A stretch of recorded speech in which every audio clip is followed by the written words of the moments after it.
Hello बच्चों, कैसे हैं? कैलकुलस वाला में सुरेश सर की तरफ से आपको स्वागत है आपका। तो आज बच्चों हम फिर बाइनोमियल थ्योरम का क्लास लेके आए हैं जो 2024 के लिए पीवाईक्यू है और जेई 2021 का के क्वेश्चन हमने लिए हैं। ये कल तक क्लास चलेगा ये बाइनोमियल थ्योरम का। कल के बाद में ये आपका इंटीग्रेशन का सीरीज हम स्टार्ट कर रहे हैं।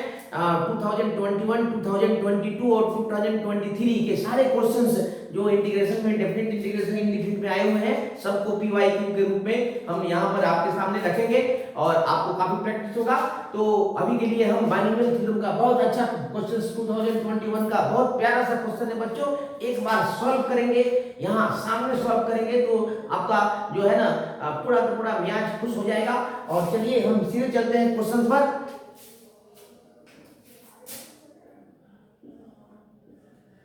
If the coefficient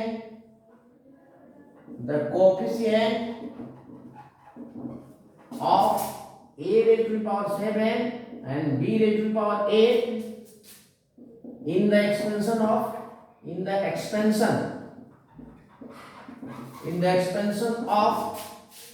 a plus 2b plus 4ab raised to the power 10 is k into 2 raised to the power 16, k into 2 raised to the power 16, then find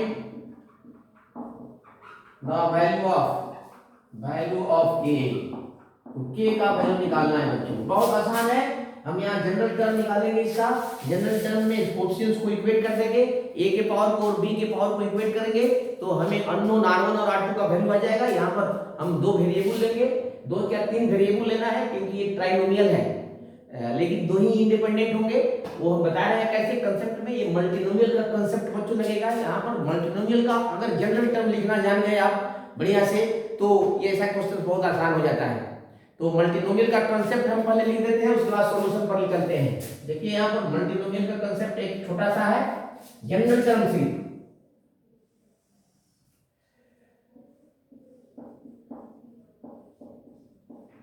concept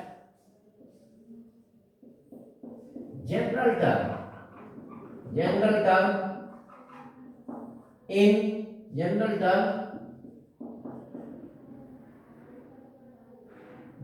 term इन देखिए x plus Y plus Z raise to the power n is, देखिए यहाँ पर T R plus 1 is equal to n factorial divided by r1 factorial r2 factorial r3 factorial और ये हो जाएगा x raise to the power r1 y raise to the power r2 and z raise to the power r3। ये आपका general term है। Where r1 plus r2 plus r3 should be equal to n, या r3 का value निकालेंगे यहाँ से तो n minus r1 minus r2, तो इसको यूज करेंगे। तो जनरली यहाँ पर r1 r2 r3 तीन वेरिएबल लेते हैं, लेकिन हमें दो से ही काम चल जाएगा, तीसरा तो यहाँ वैल्यू इससे निकल जाएगा।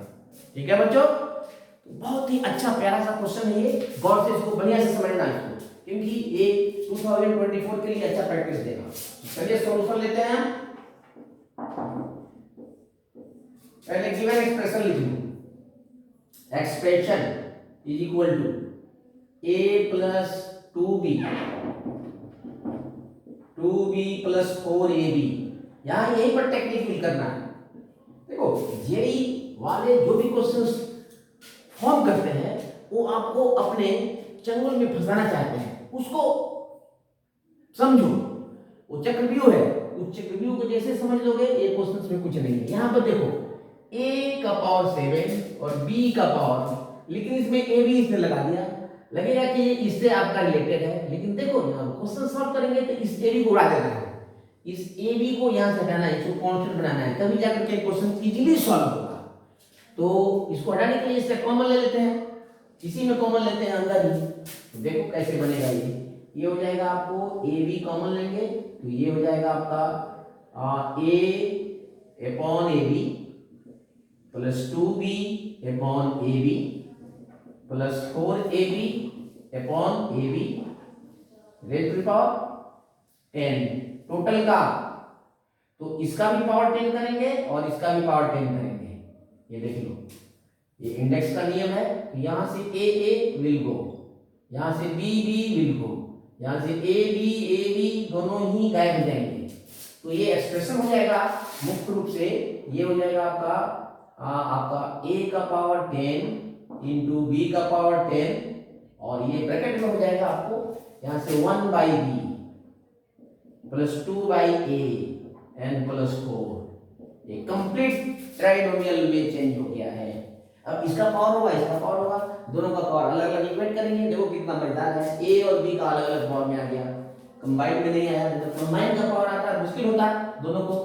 चलिए therefore TR+1, इसका TR+1 लिखते हैं। तो ये तो सभी में होगा, सभी टर्म्स में ये होगा, जैसे इनटू एवरी टर्म इसका एक्सप्रेशन में। तो ए सेम रहेगा B10 और यहां से हो जाएगा आपका, यहां ट्राइनोमियल वाला ये वाला रूल लगा देंगे, into 10 factorial divided by R1 factorial R2 factorial और यहां पर R3 factorial into 1 by B raise to the power R1 into 2 by A raise to the power R2 into 4 raise to the power R3। ठीक है, अब R3 की जगह को value डाल देते हैं, हम इधर ही बढ़ा देते हैं।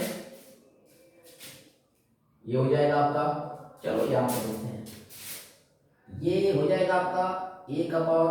अब देखो इस ए और बी के पावर को एक साथ लिखेंगे कलेक्ट करके, तो ए का पावर 10 और माइनस यहाँ ए का पावर देखो नीचे है ए R2। चलो एक स्टेप और लिखते हैं और क्लियर करने के लिए, इनटू 10 फैक्टोरियल बाई यहाँ पर लिख देते हैं R1 फैक्टोरियल R2 फैक्टोरियल और यहाँ पर डाल देते हैं हम 10 minus R1 minus R2 factorial into 1 by B का पावर R1 इनटू 2 का power R2 and divided by A का पावर R2 इनटू 4 का power 10 minus R1 minus R2। अब ए बी के पावर को एक साथ करते हैं, इकट्ठा करते हैं, तो ये हो जाएगा आपका this will be A raise to power 10 minus A का पावर यहाँ पर R2 है तो R2 लिख देते हैं, एंड बी का पावर 10 माइनस R1 हो जाएगा नेचुरल, और ये हो जाएगा आपका 10 फैक्टोरियल बाई टोटल।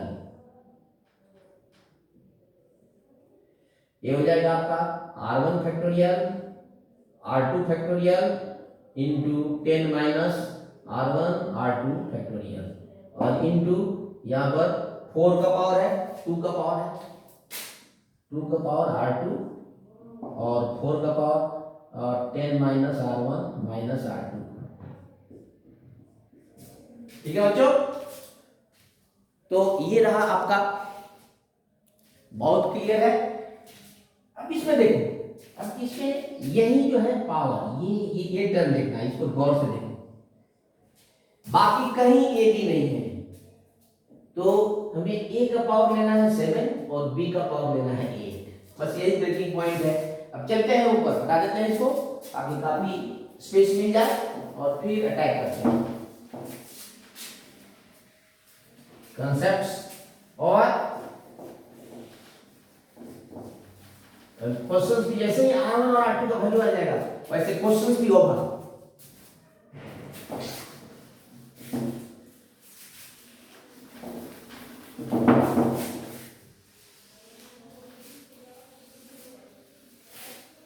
और TR+1 में निकाल लेंगे, इसी में वैल्यू डाल देंगे TR+1 जनरल करेंगे, सॉरी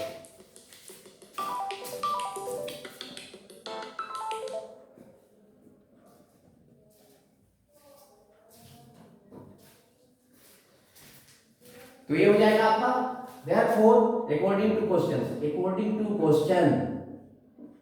ए का पावर होना चाहिए, ये ए का पावर है 10 raised to the power minus R2 is equal to 7 और b का पावर है, अब देखो b का पावर है, ये लेना है आपको a का पावर 7 और b का पावर 8 का कोएफिशिएंट इसी का लेना है। तो a का पावर होना चाहिए 7 और b का पावर होना चाहिए 8। तो 10 minus R1 is equal to 8। यहाँ से R2 बराबर 10 माइनस 7 दैट इज 3 और यहाँ पर R1 is equal to 10 minus 8 that is 2। So R2 is equal to 3 और R1 इज इक्वल टू आ गया 2। अब R1 और R2 का वैल्यू आ गया तो खेल खत्म। अब सीधे इसमें वैल्यू डाल देते हैं। therefore TR + 1 में डालेंगे तो इसमें डालोगे, देखो 10 में से ये 3 गया 7 हो जाएगा, a का पावर 7 और b का पावर 8 ऑटोमेटिक हो जाएगा। ये 10 फैक्टोरियल इनटू 2 का पावर R2 कितना आया 2 गुड और 4 का पावर 10 माइनस 3 माइनस 2 ये हो गया। तो डिवाइडेड बाई ये आ जाएगा R1 फैक्टोरियल, R1 है आपको 2 फैक्टोरियल, ये 3 फैक्टोरियल और ये है आपको 10 माइनस 3 माइनस 2 2 माइनस 3 2 माइनस 3। बहुत सिंपल, सीधे यहाँ लिख लेते हैं। चलो नीचे ही लिखते हैं, अब इसका कोई काम नहीं है। Finish.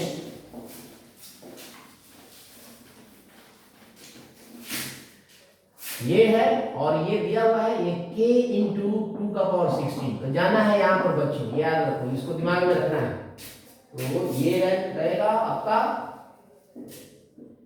a raise to power 7 into b raise to power 8 और ये 10 फैक्टोरियल को खोल देते हैं सीधे।